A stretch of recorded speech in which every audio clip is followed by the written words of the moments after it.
Let's do this Ben Gvir thing.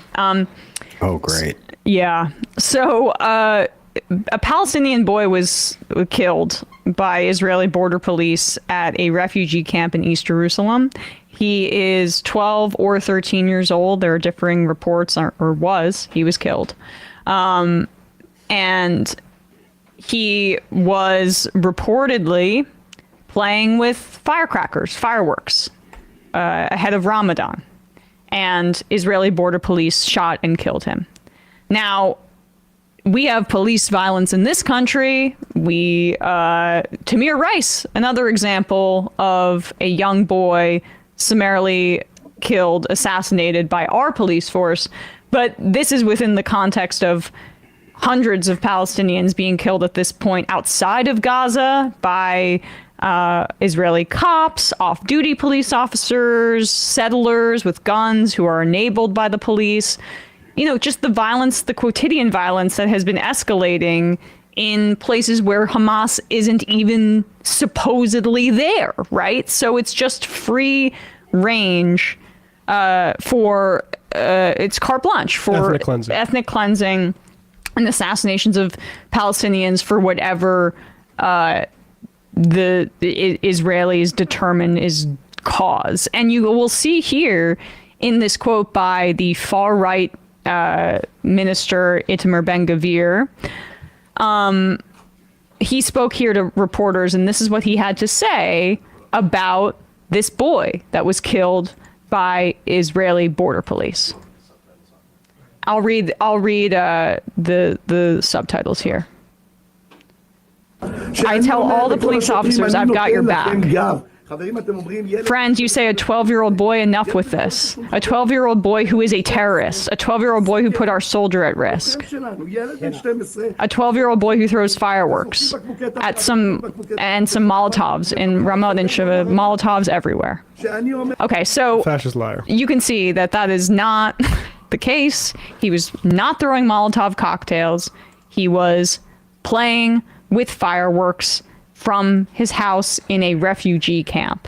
But it doesn't matter. 12, 13-year-old, they're terrorists. Soon it's 9-year-olds, 8-year-olds, 7-year-olds. They'll eventually grow up to be terrorists. I mean, the Hamas ideology, it's so prevalent, apparently, even in East Jerusalem. Even in East Jerusalem, it's already over there. The Hamas ideology to hate Jews, yada, yada, yada. As opposed to like the actually... I mean, again, he was just playing with fireworks. But even saying he was a radical terrorist at 12 years old, and he had radical opinions about dismantling the state of Israel, can you blame him? Can you blame him? Can you blame any Palestinian that has deep hatred towards the Israeli people based on the Israeli government based on what we've seen? Can you blame them? But that's, of course, not the case. Well, I think you're doing Israeli intelligence a disservice, Emma, because you forget that like part of what America funds in Israel is a precog unit where they're able to use like psychic abilities to determine who in Gaza is going to be a terrorist in the future. So a lot of times, so they can see all the futures. It's like it's a Doctor Strange situation. It's the multiverse. And they can do this just by looking at the color of the skin of the person that they're Wow, that's so weird. What a superpower. That's crazy. Call up Marvel. Yeah, no, I mean, like it's a real Minority Report situation over there. So. But it was interesting. Just the last thing he said was that that some throw Molotovs in Rafot and in Shumat, the refugee camp. It's another neighborhood in East Jerusalem. It's a kind of classic like flattening that so many in our media, but obviously also in politicians in the U.S., but also in Israel do, in terms of flattening the scope of what they're actually talking about. He's saying some do that. The boy who was actually killed, the thing that you're actually referring to, that the media and press are actually asking him about, he was pointedly not throwing a Molotov cocktail. Right. Even if Ben-Gvir could lie about that, he would. He had to say firework because it wasn't what he's saying. He's using this broad, nebulous way to say some other people throw Molotovs. Therefore, there's enough motive from the Israeli police to feel that there may have been a threat towards them to kill a kid with a firework. There's just so much trauma. The IDF deals with so much trauma that you can't expect them to make these distinctions. They just see a fire and someone trying to get flour. Yeah. and a pregnant woman, it just sends them like into the trenches, and they just have to start opening fire. You get, I mean, it's yes, the most moral army in the world. Yeah, in the world is also just scared shitless of little children. We're flying kites. Never said the most courageous army in the world. Throwing rocks too. A reminder, by the way, that National Security Minister Ben-Gvir previously had a portrait of the terrorist Baruch Goldstein in his home, in his office, I believe, one of the two. He was responsible for open firing on Palestinian Muslim worshippers during Ramadan, killing dozens, injuring over 100. And he then, was killed and beaten to death. But this is the kind of terrorist that Ben-Gvir worships. Yeah, and I mean, just to go back to like the Molotov situation, that for me, and I know that's not the purpose, but because it's supposed to make them seem automatically or highlights the asymmetry of like firepower between these two groups. Like Molotov cocktails are improvised weapons that exactly. resistance fighters, insurgents, call them terrorists as well if you want, have used as a means of fighting back or usually fighting more well equipped forces, which is what Israel is desperate to both be, as in they don't want to be like in a symmetrical warfare with Palestine, but also to pretend like they're not, to like evoke sympathy in the rest of the world. So they don't want people to see them as like, well, yeah, you're just like using drone warfare to bomb like apartment buildings in residential areas. They want to be seen as someone who's like fighting this like deeply entrenched, dangerous force of terrorists that could be coming from any angle. And then look at the weapons they use. It's like, rocks and Molotov cocktails, like petrol bombs, while you're using like sniper scopes from 18,000 feet away. Yeah, it's ridiculous. There's so much unraveling of this propaganda that needs to happen. There's still this notion that the Palestinians, it's an equal conflict in the sense the U.S. funds Israel, and then all the scary Muslim countries fund the Palestinians in their resistance. Really? They're funding the rock throwing, they're funding the fireworks, they're funding these Molotov cocktails that this little boy was not throwing, but the Molotov cocktails, this sophisticated weaponry, as Israel has the most precise munitions possible, where they can pinpoint literal city blocks and homes and ambulances and make a determination, well, this is who we're going to pick off here. It's so silly, but like, the fact that we support this. Like this, we've like I appreciate, and I think it's important to clock any sort of movement, rhetorically even, by the administration.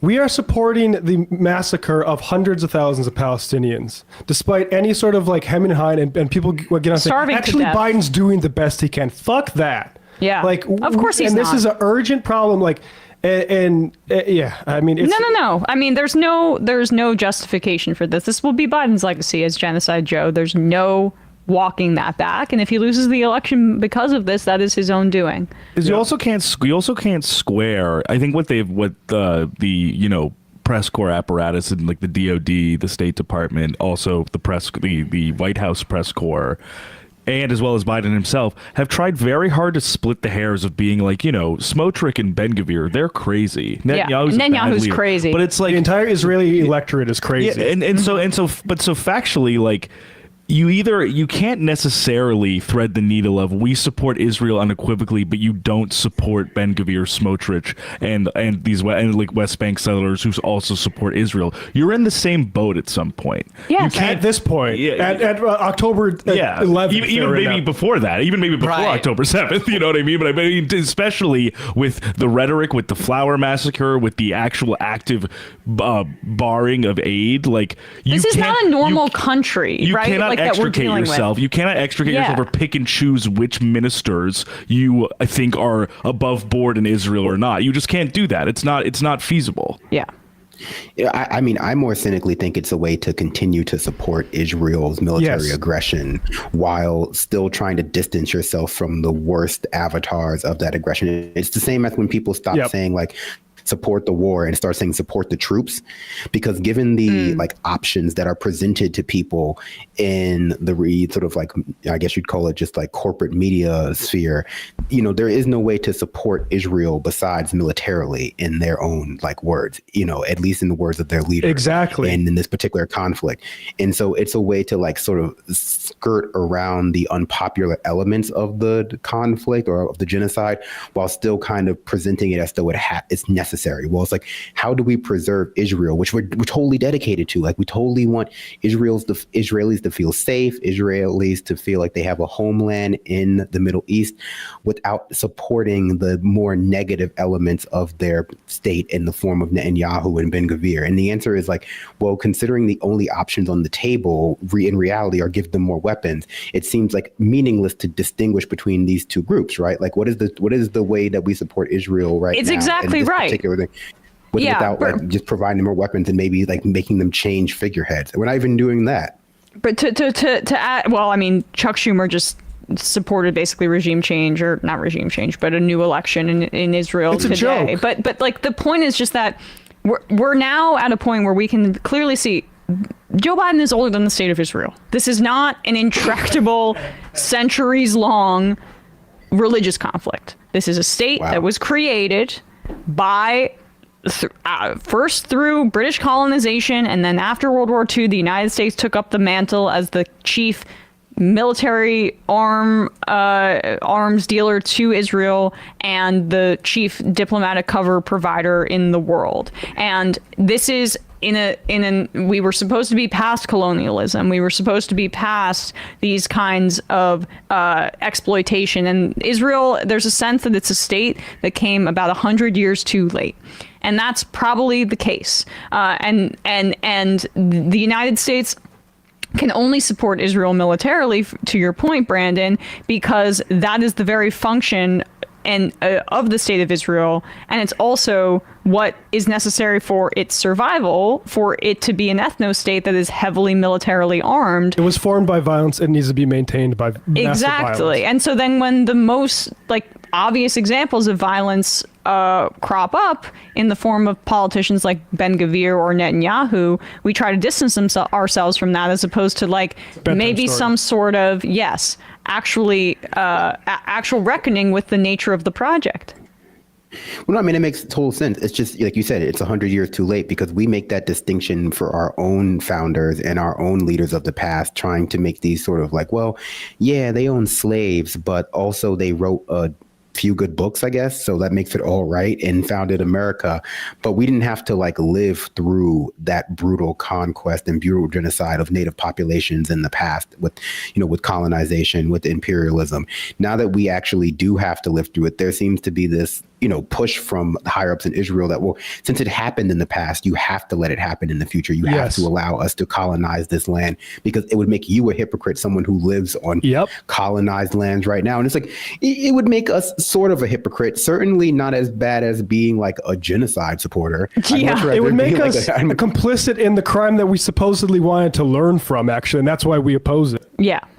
Yeah, and that's what it is. Like, sorry to jump in, but like what we're seeing now with Israel is, and we welcome the fact that everyone's eyes are opening up to this. Yeah. And the PR battle is, I think, looking like kind of lost, and they get increasingly desperate. The problem is, how many Gazans are going to be dead by the time we get to that point? 100,000, 200,000?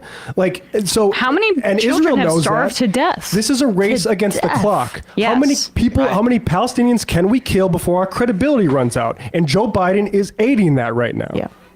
Well, I mean, that's what they're hoping for as part of that sort of campaign to make it an inevitable reality of Israel that like Palestinians don't live there. Just like nowadays we kind of just have to accept that United States settlers genocided Native Americans. They just want it to be over. They're trying to rush past the point where like there's a reasonable way to go back to a point where like Gaza can be inhabited by Palestinian people, so that all we're really arguing over in the past is like, well, look at what they did and how we were unable to stop it. And I guess they own this land now, which I mean, there's a lot of question marks in that assumption, but certainly it feels like they're hoping to like, by the time anyone stops them, it's already too late to make Gaza inhabitable for Palestinians. So they're just allowed to keep it. Glad the world Well, knows Israeli spokespeople are liars. It'd be nice if that could bring back 200,000 Gazans. Yeah. Right. I mean, they see that turn in the general public's opinion on this. I mean, I bring it up all the time, and I'm sure you guys do too. Just how it feels nice in the current day and age to see how normal everyday people are sort of opening up their eyes to what's going on here, and the opinion is quickly becoming more and more pro-Palestinian.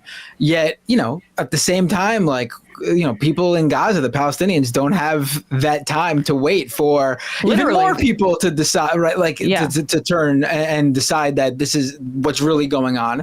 But Israel sees that too. Like, they're not oblivious to this. They know that's what's going on. Well, they're acting like you guys just said. with that urgency, right? The urgency of a pariah state And that we're knows it's obscuring on it. borrowed We're time. obscuring the urgency. Yeah.